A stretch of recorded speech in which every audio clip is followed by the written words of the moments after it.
Moving to Alaska is a big deal, and when you're moving up here, you definitely want to have some kind of plan, some kind of strategy for how you're going to get up here. That's going to give you a good idea if you're moving in the right direction or not. My name is Jamin Goecker. I'm a realtor in South Central Alaska with Keller Williams, and my mission is to help you to build an intentional and significant legacy for yourself and your family by coaching in real estate. And today we're going to be talking about the 8 steps that you need to take in order to get yourself moved up here to Alaska. Once you start seriously looking at moving up here, these are going to be the things that you need to make sure are taken care of or squared away before you seriously are a contender for moving up here. So before we get started though, do make sure you get this video liked, do subscribe if you haven't done so already, and let's go and jump into today's video talking about the 8 steps you need to do in order to move up here. Now, the first thing that you need to do as you're moving up here is really make sure that you've got your employment figured out. If not, if you don't even, at the very least, you want to have an idea for what job you're going to be doing and already be in contact with the employers that are up here. You don't necessarily have to have an offer letter already.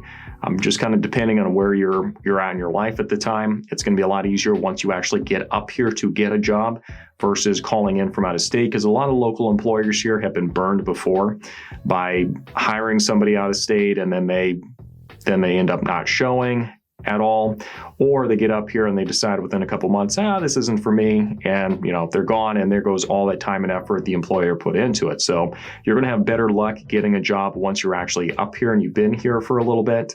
But it's definitely much more preferred that you're at least in contact with people and preferably have your employment all figured out before you move up here. That's going to take a lot of stress off of you, and you'll have a much better idea for your budgeting on how much you're going to have to work with once you get yourself established. Which brings me to our second point, which is make sure you have a really good solid budget in place for moving up here. And this includes moving expenses. This includes en route, like, food, lodging, gas, everything you're going to need to actually move up here. And make sure you're not just looking at like the really rosy colored, looking through the really rosy colored glasses on how everything is going to work. Expect things to go sideways. Expect things to not work exactly the way you thought.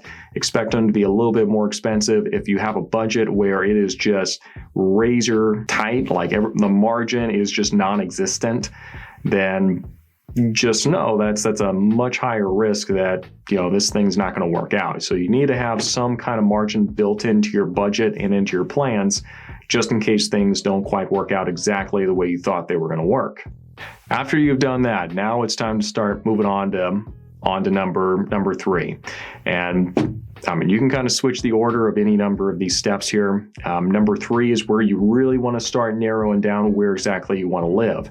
And for something like this, preferably having spent some time in the area that you want to move to is paramount. If you can do that, that's perfect, and you want to do that if you possibly can. If not, it's not the end of the world.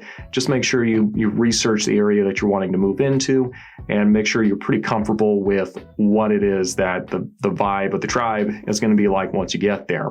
Are you looking for more of a small town, or are you looking for kind of a metropolitan area? Are you wanting to do the whole off-grid thing where you go pull yourself up by your own bootstraps and go live out in the middle of the woods? Just make sure whatever area that you're moving into fits kind of the lifestyle that you have in mind for yourself, and it's the whole motivation for you moving up here in the first place.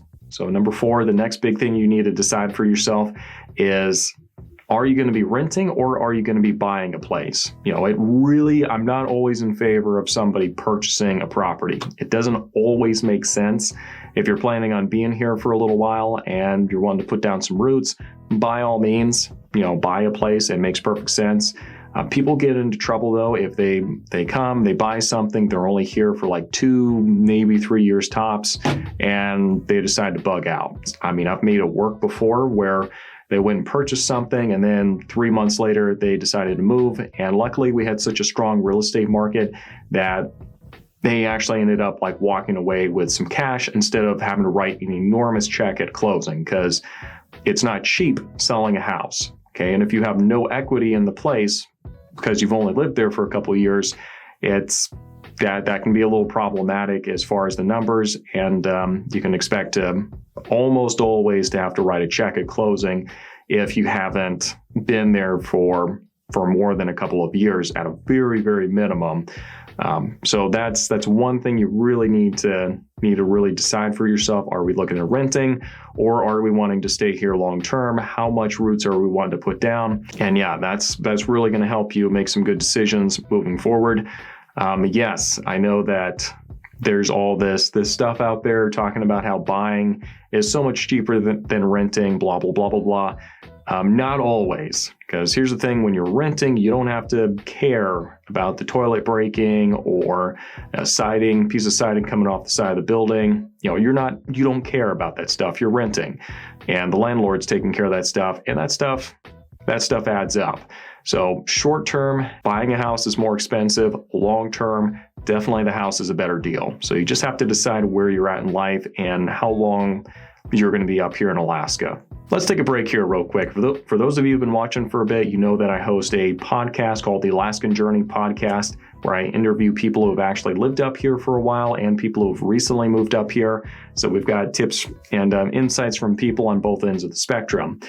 That's great for people who are considering moving up here. So do make sure you go give that podcast a listen. That's going to be in the description section down below. And if you are also considering making a move, do make sure you reach out to me on my website down below, and I'd be more than happy to send a relocation guide to you. Just make sure in the comment section or notes section, you just say exactly, relocation guide. Please send me a relocation guide or something like that, so I know what to send you. So do make sure you take advantage of that, and let's go and finish today's video.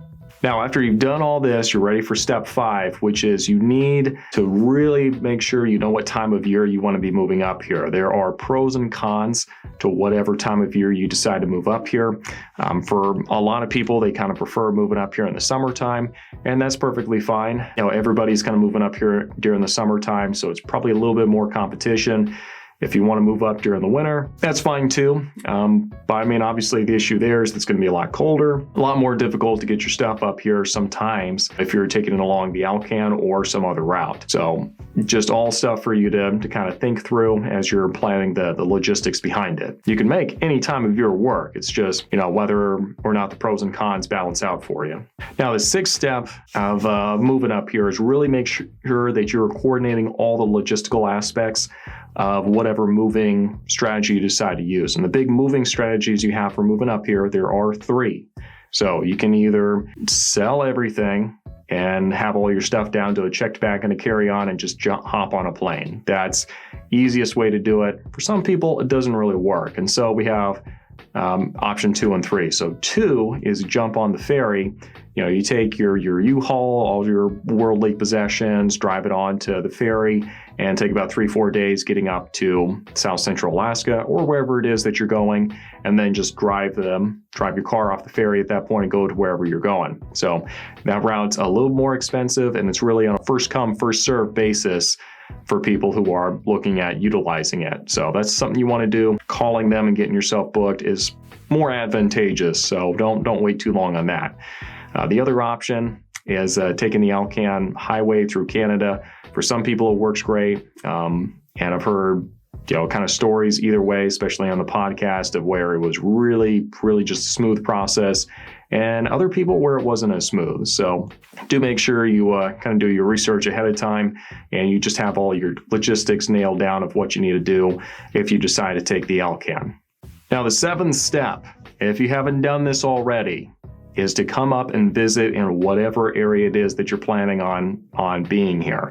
Now, I know this gets expensive, if you're looking at staying somewhere for an extended period of time, but I would say probably plan on staying there for about a week or so, just long enough to kind of get a sense for the town, get a sense for the area that you're wanting to move into. It's not required, but in a best world scenario, I would certainly say that would be ideal. Okay, now the 8th thing that you need to do when you're looking at moving up here is, after you've done all of this, don't overanalyze. Okay, I know this is really difficult to do, but at a certain point, you get a certain amount of information back, and you have just got to be ready to jump in and start making it happen, or let it go entirely. because more information does not necessarily gonna make the decision easier for you. So that's just my advice. Once you have all the information you need to make good decisions, try not to overanalyze too much and just jump in and start making small decisions on what it is you're gonna do. You don't have to make the decision, okay, well, now I'm going to like for sure make this move and just all in. No, you can make little decisions like, hey, I'm going to take a trip. Okay, I've done that. Okay, now I'm going to talk to somebody. We've done that for employment. Okay, we've done that. We've got the employment. Okay, that worked. Now we're going to go do this. So little decisions. Start giving yourself the freedom to make little decisions along the way and let you decide if this is going to work out for you.